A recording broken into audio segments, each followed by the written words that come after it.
Bonjour, je parle souvent de ma herse rotative, ça fait quand même un petit bout que je l'ai. On la voit souvent de loin, un jour je la prendrai en action, je me dis pourquoi pas la voir de plus près. Donc ici, je suis en train de préparer le sol un peu, il nous reste quelques patates à semer. Justement, on vient brasser ça ici, même si c'est plus sec, c'est pas grave, des patates, c'est parfait comme ça. Donc la machine, tiens, on va aller de l'autre côté. Comment qu'elle se compose? Ce sont des dents, des axes verticaux. Comme ça. Tiens, je vais les faire tourner pour voir.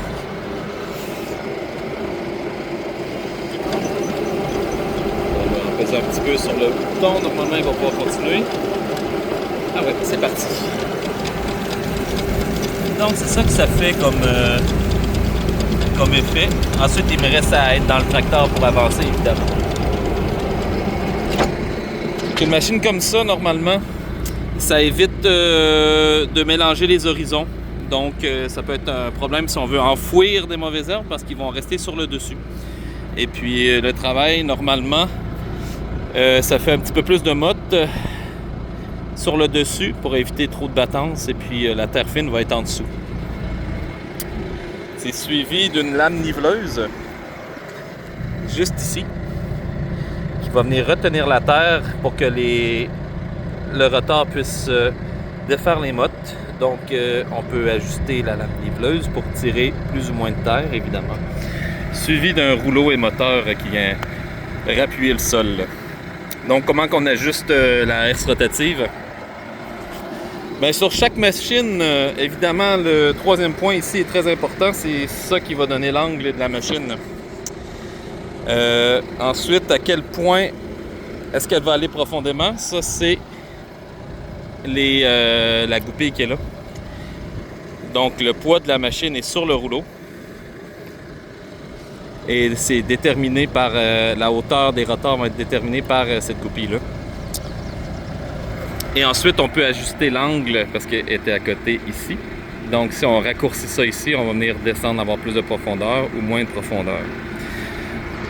L'autre problématique, pas problématique, c'est que quand les dents sont neuves, là, il faut ajuster le rouleau en conséquence. Hein. Puis plus qu'on l'utilise, plus que les dents vont raccourcir jusqu'à temps qu'on doive les changer. Évidemment, c'est des pièces d'usure. Et puis, il y a de la mouche tannée. Désolé. Et donc, là, il va falloir l'ajuster. Justement, aujourd'hui, là, je suis allé changer la goupille pour aller chercher plus de profondeur. C'est ça. Parce que là, je faisais juste raccourcir, mais c'était plus suffisant. Et puis là, il faut ajuster aussi ça. Donc, voilà. Tout dépendamment du travail que je veux faire. Je peux aller plus en surface ou plus profondément. Fait que donc, quand je vais travailler une butte, aller implanter un paillis de plastique, comme là pour les patates, je peux aller plus profondément un peu. Sinon, c'est pour contrôler les mauvaises herbes, là, je peux aller plus en surface. On va aller travailler toute la surface. À quelle vitesse on travaille avec cette machine-là? C'est environ à 5 km/h souvent. Et puis, je peux aller jusqu'à 6, 7, pas aller vraiment à 10. Là. C'est quand même les dents qu'il faut qu'ils prennent le temps d'aller faire ça. En bas de 5, là, peut-être 4, là, quand c'est très moteux, on va aller doucement. Mais c'est plus la profondeur et la lame niveleuse là, qui va venir aider à faire un meilleur travail. Donc c'est une machine que j'ai depuis, je pense, une dizaine d'années. Peut-être même un peu plus, je ne sais plus. Une dizaine d'années.